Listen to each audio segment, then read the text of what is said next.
Hey, everybody, welcome to another episode of the LitRPG podcast. This is episode number 74.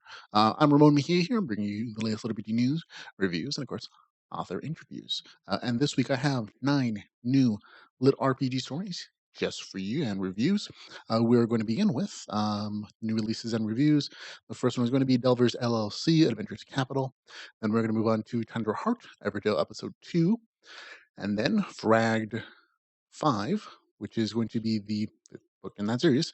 Then on to Loading Screen. After that, it'll be Eretriah Online. I'm probably saying that incorrectly.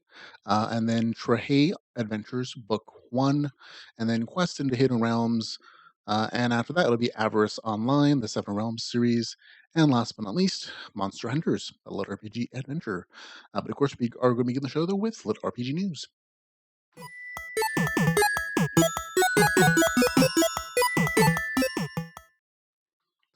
And in LitRPG news, we only have a couple stories this week. We're going to begin with the cover art for Realm of Archon Book 6. It has been released. The English translation of that novel is expected to be released in the early part of November, according to the appropriate Facebook post. So enjoy the cover art. It's kind of a tease, I know. But we can't actually read it until next month. So that's unfortunate, but that is the way it is. There was only one other big story that came out this week in the LitRPG community. There were some accusations of plagiarism this week from a new LitRPG story coming out. Actually going to talk more about that next week when I actually review the novel, and I'll let you know if it is or not plagiarism, basically, and what I think of the story overall in general. And again, try to be as fair and unbiased as possible when I do this kind of stuff, because it does impact people's livelihoods. I understand that, so I'll talk about that more next week, though. So letting you know. Okay, stories that have come out this week, but haven't reviewed them or I don't plan to. These include Dante Doom's The Iron Dragon, which is the last book in that particular series. Dragons, Kings of the New World. Wasn't a big fan of the first one.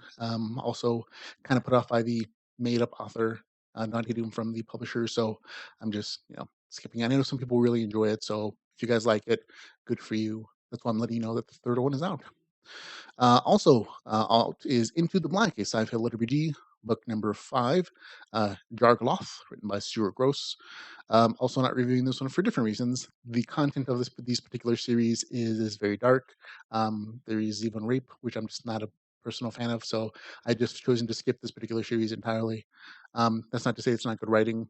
Stuart Gross seems like a very good guy. I met him at DragonCon, and he does do good LitRPG writing. His game mechanics are usually really, really solid. Just this particular series is way too dark for me, and I don't enjoy reading about rape. So there it is. Also out, Origin ARS by Scotty Fooch.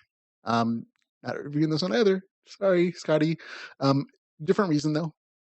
I enjoy the series. I read books 1 through 5, but then I kind of missed book 6 for some reason, and I haven't caught back up yet. So I can't. It's one of those things in my brain that I can't read the newest book in the series unless I've read all the ones previous to it, and that's just how my weird brain works, unfortunately.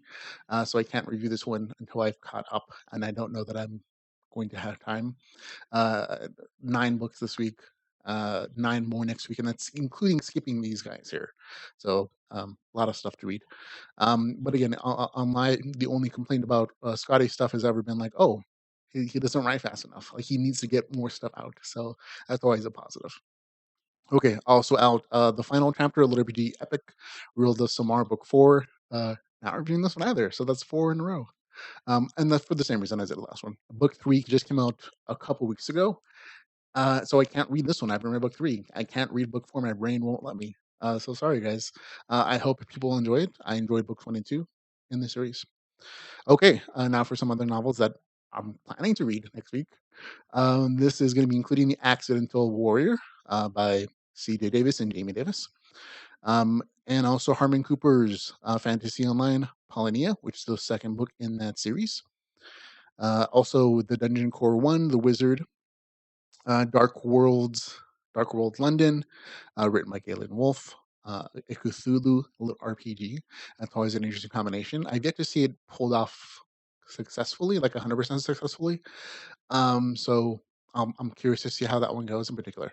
Also out now is Spici's Song by Alarban, and this is actually a novel in the um, she's on as an ongoing series. This seems to be like a standalone novel set in that same LitRPG sexy world. There is adult content here, so if that's not your thing, skip this book.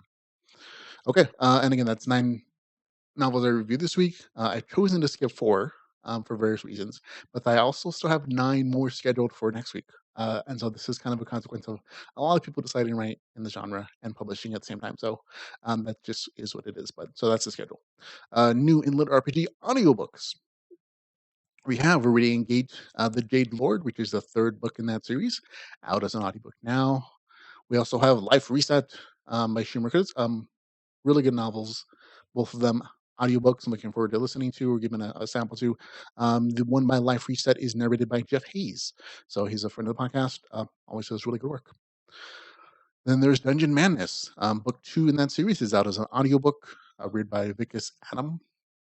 Haven't had a chance to listen to it yet, but I enjoy the ebook version of it immensely. Starter Zone, Revelations Chronicles is out as an audiobook as well.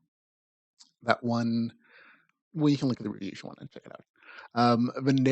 Ben Very Mountains, which is the 2nd book in the Amaryllis series, written by Michael Tatfield, is also out as an audiobook. So I know some folks have been looking forward to getting to the audiobook version of that particular novel as well. Those are the ones that are out now. Okay, upcoming LitRPG. This is just when I read what's coming up in the next couple weeks and months. Just to let you know, there are a few changes in the schedule. Authors have decided to move their stuff around to kind of optimize their competition. This includes October 21st, the Greystone Chronicles. That one changed from a little later in the month, actually from November the 1st to, I think, October 21st now. The Pantheon Moves is still at October the 24th. The Redeemer of the Dead has been moved from its previous release date to October the 24th as well. We also have Everybody Loves Large Chests. I haven't got cover art from that from the author yet, but he does plan to release it on October the 27th. But apparently he's also having some copyright issues. Like he has to prove to Amazon that he has the copyright because I think it's still posted online. So hopefully we'll get that all worked out. And then October the 31st, which people seem to be fleeing from that particular date because Awaken Online Retribution is out.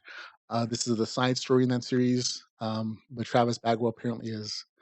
Other authors feel like he's such a big player that they move their release dates because of it. So I think that's funny.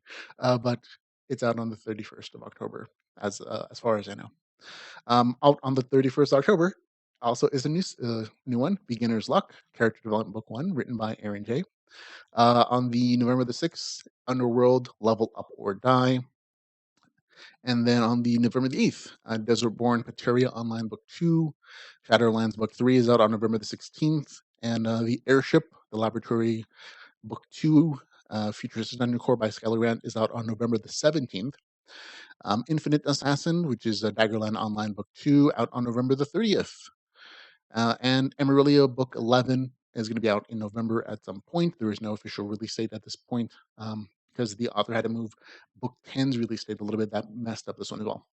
And then December the 4th, The Twilight Obelisk Mirror World Book 4, out on December the 4th again. That's it. So on to new releases and reviews.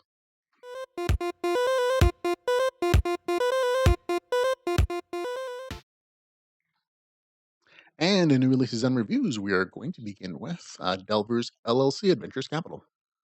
Actually, we'll go with that picture instead. Okay, written by Blaze Corvin. This is the 3rd book in this series. It is 408 pages, $5.98. It is available on Kindle Unlimited. That's right. It's actually available on Kindle Unlimited.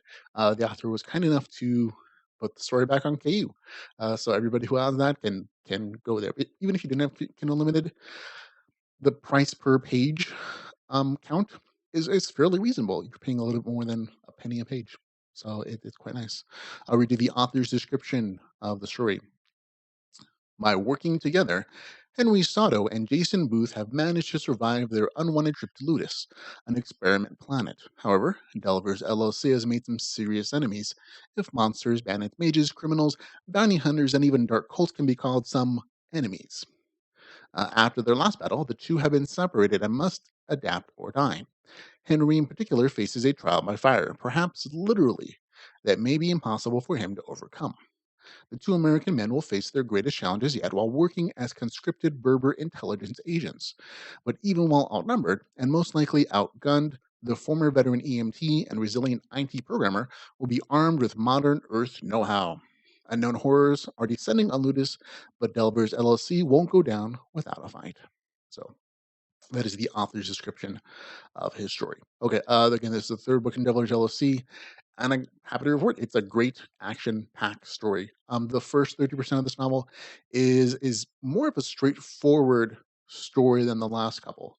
It features two characters, um, who were thought dead in the last book, and this section of the novel allows for some really good character development for these characters, including especially for one character, Tony, whom I kind of thought was a throwaway guy. I assume just because of the lack of attention that was given in the last couple books, that he was going to die at some point, and people were just going to be sad. But um, I'm totally incorrect. Obviously, he becomes a very important character in this particular story, and the author takes a great deal of time to flesh him out, make him interesting. Improve his character arc immensely, so I'm happy to see that that character got some attention. All your favorite characters in the novel level up, the new powers and abilities, some of which leads to some really cool stuff like metal and bloodbending, which are clearly inspired by Avatar: The Last Airbender, but it's really cool to see in this universe as well. It makes sense in the story, don't worry. There's also some great crafting, which I'm a personal fan of. And there's even this introduction of a cute animal companion that's undoubtedly destined to become a plushie toy on the author's site. I mean, genuinely, if Blaze Corvin made a plushie toy of this animal, I would absolutely buy it. I would put it in the background of the show just because it's super cute. I mean, who cannot love a floating puppy badger of doom? I mean, so there you go. Overall, the story is actually a narrative mostly of two different storylines that merge near the end of the novel, but both storylines are great and take the story into some very interesting directions. Great action, great character development, a great story. It gets a score of 8 out of 10 for me, so I enjoyed it. Okay, on to our next review. Tundra Heart, Everjail, Episode 2, written by Rhino Niefling.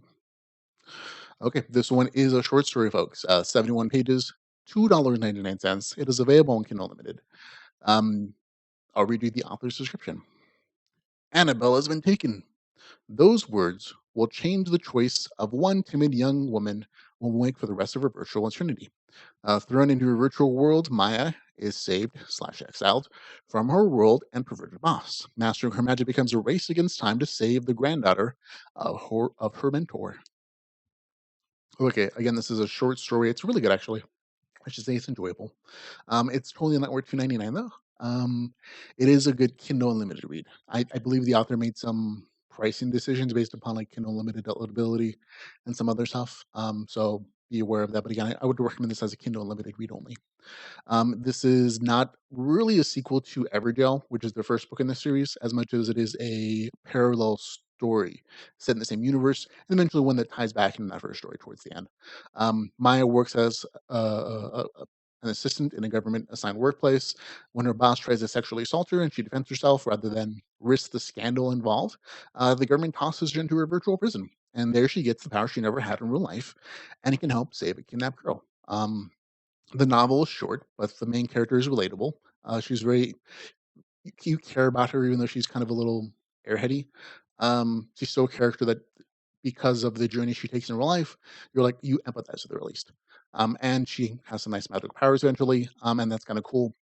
Um, it also ties to the main storyline, which is nice. So I assume book three is going to be them going on some kind of adventure together. So I had a good time reading it. Get the score of 7 out of 10. So there you go. Okay, on to Fragged 5, written by Zacharias Dracolius. Written, it's another short story, 53 pages, 99 cents, available on Kindle Unlimited. I'll read you the author's description. In this, the mid-season finale of Fragged, Zoe's spiders grow in size. The Matois are closing in, and more than a few personal issues get in the way of the clan performing to their best of their abilities. Allies have been shot, new friendships have been made, and a feeling of genuine happiness has settled on Zoe, who just barely escaped the events of Fragged 4. However, even in her moment of joy, Zoe knows that there's always going to be something that ruins her emotional high. Things seem to be business as usual at home base, though. Miles and Paul even seem to be getting along on their own. Wary way. I'm not sure what that means. But after suspicious crate drops draws Zoe away from bigger, more worrying pictures start to take form. Prepare for assassins, drama, and as always, good old-fashioned violence as heads butt. Old feelings are brought up, and Zoe's fighters struggle to put out the fires of chaos and disarray that are spreading across the Ren. That introduction is longer than my review, honestly. There's this series seems to have kind of run out of steam, and even the author says like, "Oh, this is a mid-season finale," and I'm like, it kind of feels that way. It feels like the storyline's kind of petering out. The main character grabs a golden crate. The other players she's met up in the earlier parts of the series all join her group, and there's some crafting, and the storyline just seems to have stalled. It's not bad or anything. It just doesn't seem to be going anywhere. Even the teased retribution from the Metois isn't something that actually pans out in this particular story. And so for me, it just wasn't. It brought back the LitRPG elements, which I'm happy to see. But it just wasn't particularly entertaining to me. It's kind of meh. So it gets a score of 5 out of 10. There you go. Okay, on to our next review. It is Loading Screen by Adam Rhodes. Okay, this one, another short story, folks. It is 10 pages, 99 cents, available on Kindle Unlimited. That's right, it's 10 whole pages for $1. So it's slightly overpriced. This is the author's description. A player starts a new life and has to choose their starting characteristics. The short story explores the idea that people choose where and how they were born. There we go. Okay. It really is just the character creation section of a game. That's all it claims to be. That's all it is. So you can't fault the author from not telling you what this is going to be. Per page count, this is totally overpriced even at 99 cents, which is kind of the lowest you can go.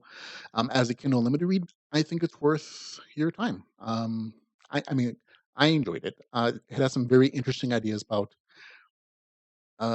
essentially what if our world was a VR game where you weren't quite aware of it? Like, how would that character creation process go? And that's kind of the core idea behind what the story is.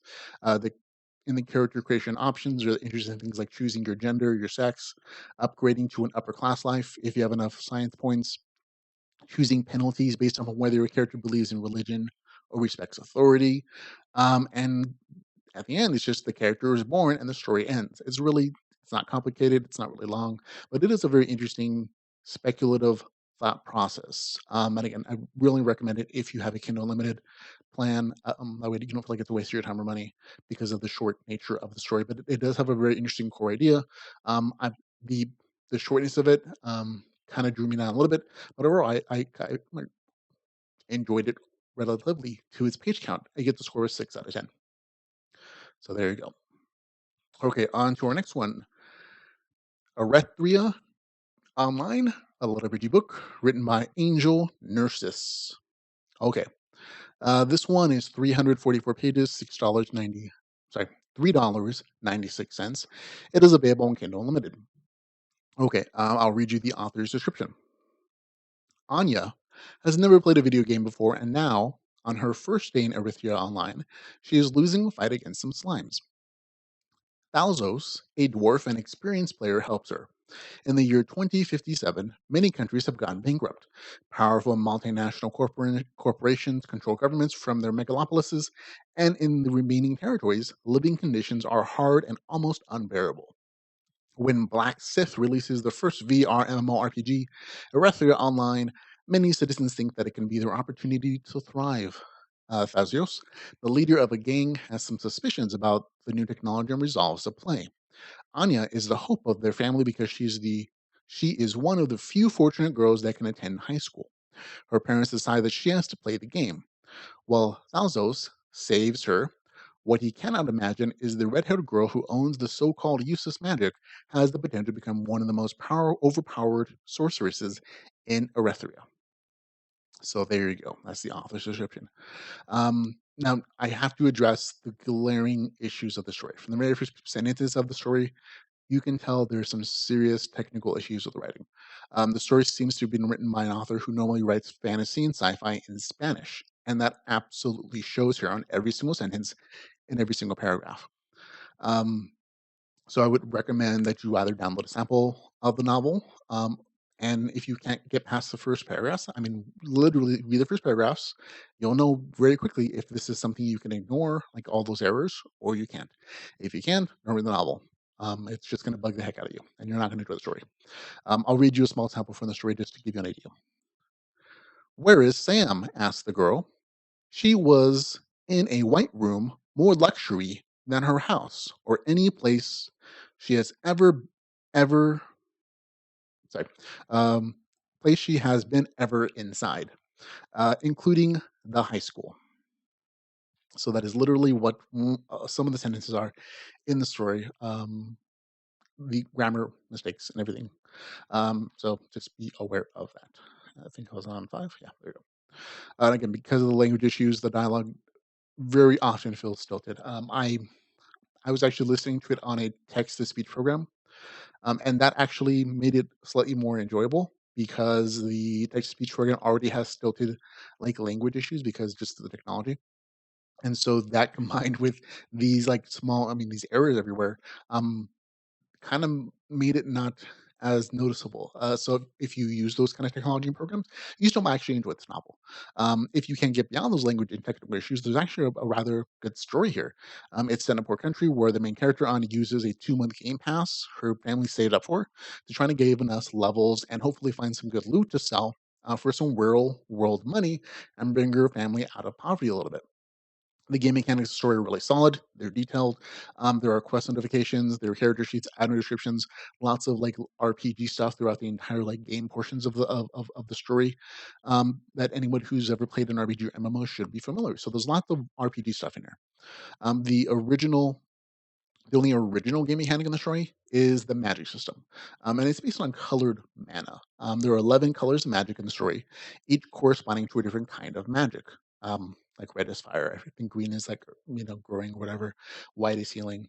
The main character chooses a rare color, violet, and only after choosing it is told that violet is for curse or bad luck magic. And the forums all say, of course, that violet is like the worst magic to ever choose. And if you happen to get stuck with it, you should reroll your character, which isn't an option for her because she's poor. And of course, this becomes her big boon because it turns out not to be so sucky. Um, it's also apparently supposed to in the game. I'm not sure that this is actually follow through, but it's also supposed to be a reflection of who the character is in their soul. So, like, apparently, she's supposed to have this very naive, kind um, girl. Is supposed to have like this, at least a little sliver of evil or like chaoticness in her. So I thought that was a nice twist. She's helped out by again a nice guy named Logan Bezos in the game, who turns out to be a gang leader. And he's already absorbed several other gang and now controls like a fifth of the city. He has the food and medicine that are things in short supply. And what the author actually, and this is one of those things that I think is really well done by somebody with a different cultural perspective. The author does a really good job of subtly describing the quiet desperation of poverty and without reducing the characters to like stereotypes or beggars. It just is. This is a part of their lives. This is their city. This is their, the things they have to do in their lives. And it's not so much a woe is me section or story as it is this is just the culturally relevant issues in these characters' life, and this is how they survive. The girl is fortunate; she's smart, she's intelligent, she's pretty, so she's the one who goes to school, and she's the hope of her family. And in this case, the hope is that she does well in this game, and she can make enough money to help the whole family out. And from the perspective of the male lead, he chose the gang life, and he's intelligent and he's smart, and he's trying to turn the gangs into almost a way for the larger community to survive and have the supplies they need because he's offering good, wholesome food and medicine, the things that the community in general does not have access to. And so he's actually supplying he's filling a vital role in the community that the larger government is just isn't. And so the out of game story is quite interesting and fascinating. It's just the entire thing is just drawn down by the technical issues in the writing. The game stuff itself is not particularly amazing. It's not mad or anything. It's just the magic system really is kind of the only original thing. Like much later on in the story, they go on.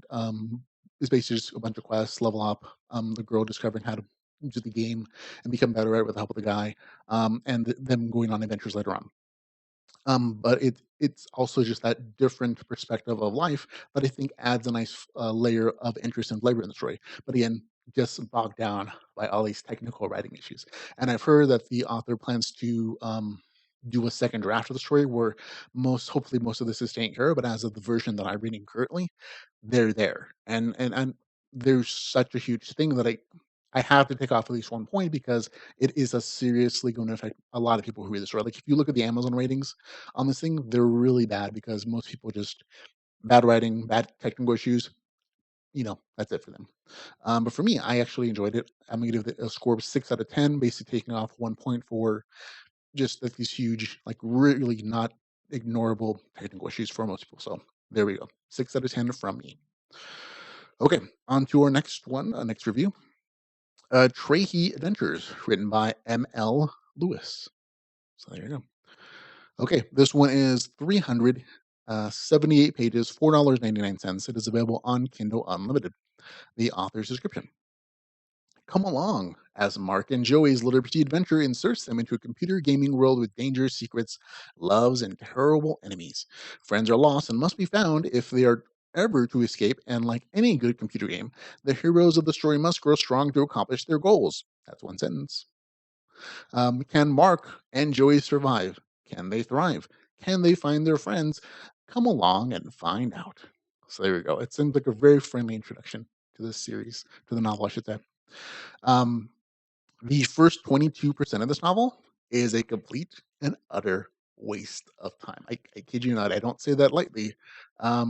It has almost nothing to do with the rest of the story. Like I'm not joking. It's a fantasy scene where there's some spiteful lady uses a magic ritual in our world to summon a monstrous warrior to kill her political enemies. And he goes on a rampage. He eventually rips the lady's head off, who summoned him, and he wears her head on his belt. And a group of friends happen him in a museum that he's attacking. And instead of running away after the warrior brutally murders the police that attack him, they decide to join in on the fight with some medieval weapons that they have him hiding behind. And when a rare staff breaks, the friends are sucked into a portal. And that's about as much as you need to know for the entire like first quarter of this novel. I mean, it literally doesn't come up again. And even it's just like a weird. It almost feels like a separate story that was connected to this one for the Patreon, or just like that's where the author's brain went. You know what I mean? So you can literally start at the 23% mark, and you would not be losing anything. And I would strongly recommend it if you do want to read the story, just go to 23% mark and just go from there. Like the characters are all explained. There's really only two main characters, even though they described in the first 22% like seven or eight. Um, None of them matter. I mean, legitimately. Okay. Again, besides being stuck in the portal, there's nothing in that section that has any bearing on the rest of the story. At the 23% mark, the two members of that group, or two members of the group, I should say, Mark and Joey, wake up and they find themselves trapped in a computer game never mentioned before in the novel. Um, Only they're not in the game. They're in the lobby for the game. There's apparently multiple levels to this game system. Like there's the lobby system, which is a bunch of like avatars who can make bets and wagers on outcomes in the actual game. Um, and it feels like a place where people can kind of congregate and not to play characters necessarily.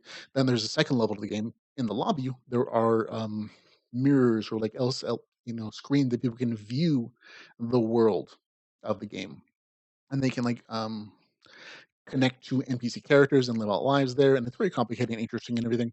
And then there's the actual level of the game, which is like that third level, where these two guys' friends are all trapped or whatever. And so it, like I said, it's rather complicated, and ultimately most of it doesn't matter. But it is there, and in that section, it's fairly interesting. But most of what let's see, okay, and they're told by the GM the game master of the game that their friends are trapped in the actual game, and that most of those friends have lost their memories. And Mark and Joey have to go and train to prepare to rescue their friends in the actual game. So, and that's most of what this novel is. Again, that section of the lobby isn't particularly long, and once you get into the actual game world, which is a fantasy RPG game world, that's where it stays. Okay, so you're not like jumping back and forth anywhere. And most of the novel is just these two characters learning about the world, training, killing, and it's really just a series of fights. Now, the novel is very action oriented, and it's really all the action scenes are really well done. Once Mark and Joy are in the actual game world, it's really not half bad of a story. There's tons of action, adventure, world building. Could you really use some fleshing out? But excuse me, what's there is absolutely consistent. However, what the novel lacks are game mechanics. And this is kind of the saddest part because otherwise it would really be a good LitRPG story. It's just that there's no RPG in this LitRPG story. Even if it is set in a game, there's none of the RPG mechanics for the RPG part of that LitRPG story, and that's unfortunate. In the scenes where the two main characters are in the lobby for the game, there were a number of interesting mechanics described, including like build points that are used to craft things in the story, or supposed to be, I should say. But unfortunately, once they're actually in the game, no actual game mechanics are ever really mentioned again. Like there are plenty of reminders that this is supposed to be set in a game world by players like saying they're players and like talking to each other about other things outside of like the RPG world or the fantasy world, I should say. But what the rest of most of this novel feels like, it, it kind of presents as straightforward portal fiction, and that's just kind of unfortunate because this really could have been a good little bitty story had they bothered to actually include game mechanics or RPG, stuff in it. Um, Comet relies, for example, on strength of arm, and there's nothing like a skill tree or combat or strength points that the characters ever use.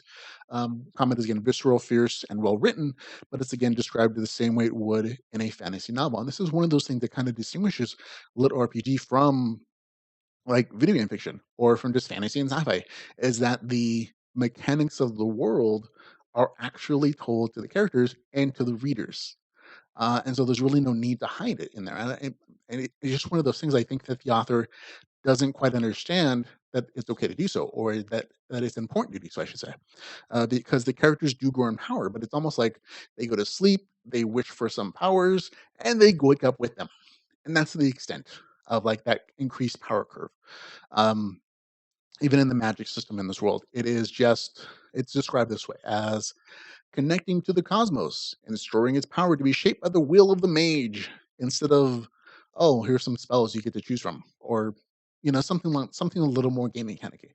And had the author just made a few slight alterations and just kind of presented um, the game mechanics of the short, this would have been like a really rather nice RPG, literature story. But it's just those things don't exist in the novel once they get into the game. And again, overall, it's not a bad story. As portal fiction, I'd give it a 6 out of 10. Loses a point mostly because of that first quarter of the novel, which is just a waste of time. Um, but it is it's self-described as a little bitty story, and so that is what I have to judge it on.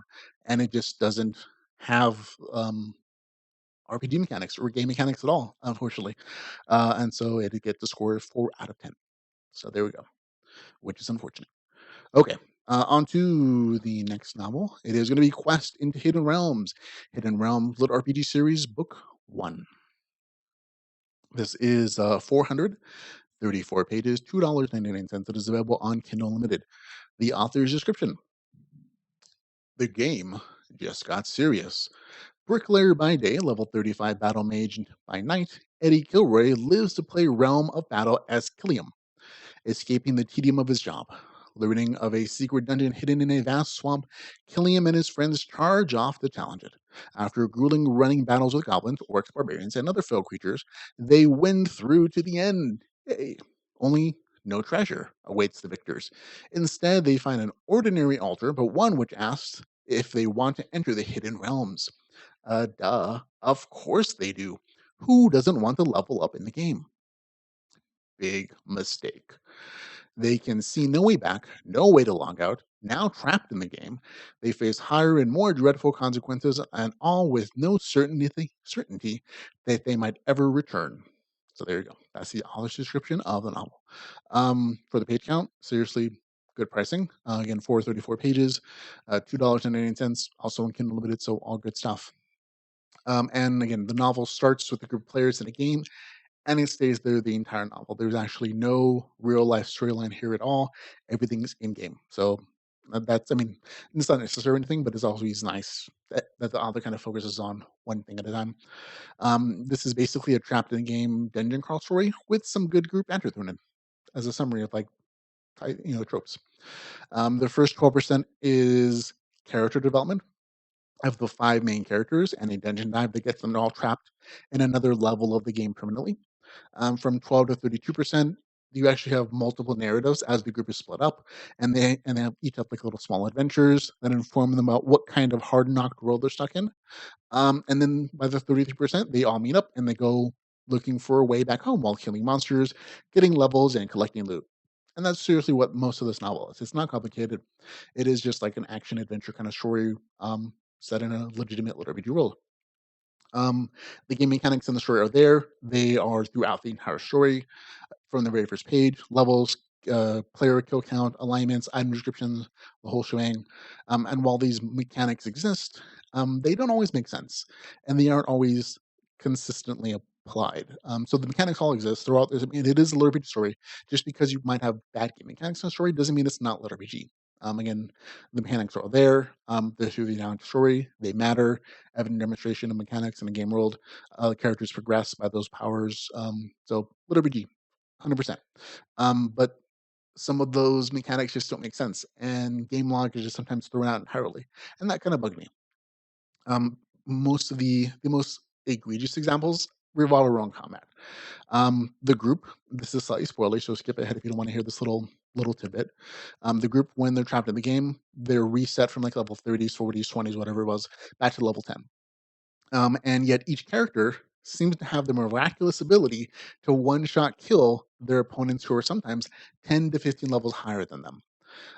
There are other small inconsistencies in the story, like there's no real explained or like numbered XP system. And there are instances where characters level up after each fight, or even just from like buying and selling goods, which is not something that's ever explained. Like one character literally sells a bunch of loot, and then she suddenly levels up, and I'm like, where did that come from? And the game mechanics are, but the game mechanics in do exist throughout the entire story. Absolute liberty. It's just some of them don't really make sense, and the comment is probably just the biggest one that bugs me, and it's just because it's not really explained if it's based on realism or on game mechanics logic. Because if it's based on real, life logic, then these characters shouldn't really be good at their weapons in the first place, because then they should have to train with them. None of them have really any real combat experience, and so they shouldn't be able to like slit somebody's throat and kill them. I mean, it makes sense that if somebody got stabbed in the brain or stabbed through an eye, that they would die automatically. Great if it's based on like a realism concept. But those same characters again shouldn't have enough experience with those weapons to do so. If it is based on game logic, then yeah, okay, it makes sense that those characters, when they chose their classes, would have the ability to use those weapons efficiently. Cool. But if you're fighting somebody 10, 15 levels higher than you, even if you crit them, you shouldn't be able to one kill them, much less like three, you know, opponents who are 15 or 20 levels above you. That, like I said, that kind of game logic just kind of bugged me. So that's probably my biggest beef with the story. Um, there are a couple reviews in the novel in Amazon that claim that this has a very unique magic system, but I kind of found it to be the exact opposite personally. Magic is learned from bot or found scrolls. That's it. It's just like we just scroll. That's your magic spell now. That's it. It's the exact same as it is in most RPG games. So to me, didn't seem very original. Didn't seem very. I mean, it's not bad or anything. It's just like I found that to be an oddly repeated comment in some of the reviews on Amazon for the story. Overall, again, not a bad story. The inconsistencies in the story and the kind of a simplistic and unrealistic combat sometimes is a drawback for me personally. Still, not badly written or anything like that. It just didn't have anything that really wowed me either. So it gets a score of 6 out of 10. So there we go. Okay, on to the next story. Avarice Online, the Seven Realms series, a lit RPG novel written by Matt Ryan. Okay, this one is 285 80 pages, $3.99. It is available on Kindle Unlimited. Okay, the author's description. Gaming is more than a way of life. It's my job. Josh Daly has spent the last 2 years on the dark side of the gaming world as a gold farmer. He he doesn't do it to cheat. He does it to survive. And with the launch of a mysterious new game, Avarice Online, his hopes for a better life finally seem within reach. Living in a slab city trailer with his foster family is not the end of the line for him. He will see to it if it's the last thing that he does. The days the day the game launches, his life turns to shambles, leaving him desperate and at a new low. He must now put everything he has into dominating this new RPG. Too bad the makers of Avarice Online have other plans for their players, blurring the line between virtual and reality. Join Josh and his new in game friends, Gore and Killian, as they immerse themselves in this new world filled with NPCs who are almost too real and where challenges and rewards are greater than any of them could have imagined. Okay, that's the author's description. Again, 280 pages, $3.99, available on Kindle Unlimited. Yeah, I'd say it's decent pricing. Okay, the first 8% of this novel is completely about the real world, woe is me life of the main character, Josh, or Magaton, as he's called in game. He's poor and he has a seriously crap life at home, and he makes a living as playing online. He helps levels rich people's characters, farms gold, he'll even spawn camp, which are all considered generally negative things in the gaming world. The author does go out of his way to clearly define these activities as cheating, which I don't quite agree with, and the people who pay for them as cheaters. Yet the author never describes the main character as a cheater. It's kind of justified by I'm poor, so I do these things to survive. Personally, I've never seen these activities as cheating per se. But that's me personally. I'll get to that in a second though. When the best, most realistic game ever comes out, Avarice Online, the main character is essentially saved from poverty. He has a mysterious benefactor, somebody he's worked with in the past, that's willing to give him a place to live in a fancy hotel and top line equipment to play the game in exchange for help with mysterious plan. Now, this is a little spoiler going forward, so if you want to skip here, feel free to do so. Okay, once in the game, Josh meets his benefactor and is told that all the money in the game is real. And that in a month, the players will be able to transfer their in game dollars to real banks, making them potentially rich. For a poor kid like Josh, this is a dream come true. The benefactor also tells the main character that he wants to rob the place where there are millions of dollars held in the game, but he needs specific monster parts to turn into keys to get access to that vault. He warns the main character that there are other people in the game and artificial intelligence is in the game looking for characters who are cheaters, and they're going to do everything they can to stop them in game and out. Yet the main character agrees to help him. And so that's kind of the story. From then on, it's basically him running through a bunch of obstacles, including other people you've met in previous parts of the story, as he tries to get these different parts to fulfill this request so this thing can happen. Once in so there we go. Okay. The game mechanics and story rather, they're solid. They're there the entire time. They're consistent throughout the entire story. There was even a kind of a cool reputation system that I thought was neat as an addition to reflecting how real this world is supposed to be in a respect. When you do bad things, people think bad of you and you get evil points, I think it's called. The main character's backstory again is very thorough, and it understood who he was and where he's coming from. I did empathize with him. However, the rest of the story is kind of a mess. Um, the real world woes me section, it kind of goes on a little too long for me, and it gets a little repetitive. I mean, it's a full like almost a tenth of the novel, and to me, probably could have been shortened down a little bit. Second, the game world itself is ambiguously described as best. Like, there's not a lot of description of the world, and I think part of that's intentional by the author. I think there was an intent to kind of make this world as mysterious as possible. But in doing so, he made it difficult for the readers to form a picture of the world in their minds as they read. Um, and the world, I should say, worlds itself aren't entirely coherent. The first world, which is where he starts at, is it's supposed to be, I think, fantasy, but with also with aspects of realism or real world stuff. For example, farmers have wooden spears, the town guards have swords, so that's definitely a fantasy aspect. But at the same time, players can buy flashlights and hoodies in the local store, and so there's like, and I mean, and I get the reflection of like, oh, this is a level of like upper class, and so they should have some slight benefits. But for me, it was like, pick a theme and go with it. And that wasn't there, unfortunately. And the fact that the world itself is just not described well enough that it feels like I can visualize it didn't help either. Third, the premise of the story just doesn't kind of make sense to me, and that kind of ruined everything that comes after it. A game company has literally sunk millions of real world dollars into their game economy, and just kind of let it sit there for a whole month. That doesn't make sense. I mean, they're not putting it into game development. They're not earning interest in a bank. They're not using it as investment capital. They're literally just sinking millions and millions of dollars into a real game economy, and they've coded their video games so that all that money can potentially be stolen by someone else. I'm like, that just doesn't fly with my brain, unfortunately. And so I didn't have a good time reading it, unfortunately. Other people might. I genuinely did not have a good time, and it wasn't just this was a boring storyline. It wasn't meh. I literally did not enjoy myself, and so it is LitRPG. I'm not saying it's not, but it does also get a score of 4 out of 10. I didn't have a good time, so there we go. Okay, on to our last review: Monster Hunter, a lit RPG adventure written by Eric S. Brown. This is I'm going to go with approximately 150 pages. It doesn't say on Amazon at the time of this recording. It is $2.99. It is available on Kindle Unlimited.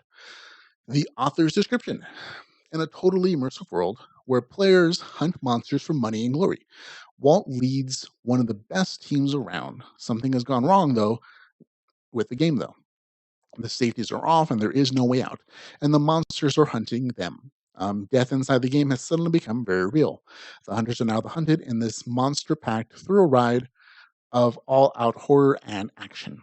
And I mean, you notice something that's lacking in that description? RPG stuff.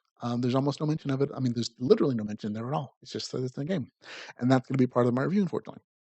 I'll first talk about the author. The author, Eric S. Brown. He's written some other lit RPG stories. He's actually like a really prolific author. He has well over 100 novels listed on Amazon. Most of them are like Monster Hunter stories or action oriented things. The ones that he's written as LitRPG apparently are the ones called Mecha and Last Days of Mithril.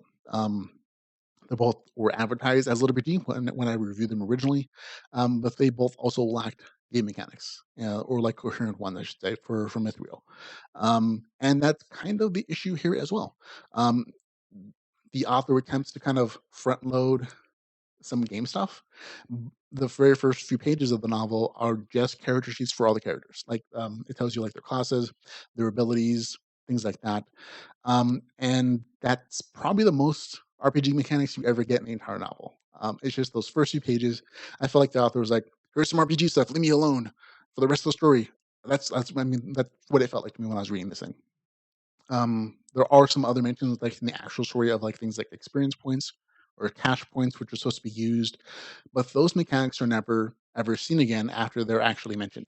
And it's just story choices. This is an author who, on a number of occasions, has written other things, and he's kind of made the same story choices again and again, emphasizing um, action and adventure, and kind of ignoring RPG mechanics or game mechanics entirely in the story.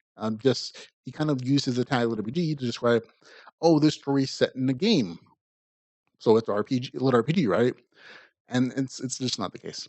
Um, let's see. In the story, there are a couple places where the characters are said to have leveled up and upgrade their classes, but as far as we the readers get, we're literally just told they upgrade, and that's it. So I'm like, that's as far as you get with levels up in this particular story. The action in the story, top notch. The author has a way with action scenes. They're all very um, actiony and gory and hoary. Eventually, towards the end of the story, and this is almost a continuous stream of fights. Sometimes even when it doesn't make sense in the story to be so. The overall world of the story kind of reminds me of XCOM in that you go on an adventure, you go back to your hub, and you choose a new one to go to. You might change your loadout of your weapons, level up, whatever the case is, and then you go back on your adventure, and it teleports you to a different place, and you have different objectives, I should say, and that's kind of what this world is, except that all the RPG mechanics or game mechanics disappear. Like literally, as soon as the fighting starts, you would never be able to tell that this was even sent a game. It would just show like a regular Monster Hunter story or like some action and sci-fi adventure. But again, that stuff that's written is nicely done, and it kind of shows if you look at the author's back catalog, most of it is action, adventure, horror stuff. And so those are the strengths that the author has. And it shows here that stuff, if you like that stuff, this is a novel that you're going to enjoy. It's just that stuff is not what I'm looking for in a LitRPG story. In a LitRPG novel, I'm looking for RPG stuff, game mechanics, a feeling of how the game world works, I should say. And I'm personally just not a big fan of horror in general. And like I said, that's a personal thing, but it does kind of play into whether or not I enjoy the story or not. There's really nothing resembling game mechanics once the fights start in the game. It's all very sci-fi actiony. Um, the plot in the story doesn't really exist. And for me, even just those particular aspects, it kind of made it just like a mess story to me. Like basically at this point, it gets a score of 5 out of 10. But as I'm continue reading the story, at the 75% mark of the story, it takes this twist that just ruined the entire thing for me because it identifies the person responsible for everything that's happened, all the die in the game, die in real life stuff, why they're trapped there, why the monsters are so smart, whatever. It identifies the person responsible for everything who's never been mentioned before, and it gives them a motivation that was never ever mentioned in the previous parts of the story either. And it's kind of ruined like it's this plot twist that doesn't make sense, and it's just I'm like, okay, that's I mean, in my brain, I kind of checked out, read the rest of the story, and I'm like, okay, that's fine. But for me, it's just like it ruined the story for me, unfortunately. And there are plenty of people who are fans of the author who like his other stuff. They gave it good reviews. I look at it through the perspective of somebody who loves LitRPG, and this is just not it, unfortunately. Like I said, he writes action stuff well, but he just doesn't really seem to care about the RPG part of RPG when he writes within the genre, and that's unfortunate. So for me, it gets a score of 4 out of 10. It's not really LitRPG, unfortunately. So there you go. That's it. All done. Thank you for listening, everybody, to the podcast. You can follow us on Facebook, Twitter, YouTube, Patreon. There are plenty of places to catch and support the show. If you want to find out all the ways to support the podcast, you could find them at litrpgpodcast.com/support. But again, thanks for hanging out with me today. I guess I have 9 new LitRPG stories for you next week. Hopefully, I'll be able to get through them all. And there's probably going to be more, that are put out besides the 9 that I know about. And I'll try to get through as many as I can for you folks. But until we can hang out again, folks, remember to go read some LitRPG. Goodbye, everybody.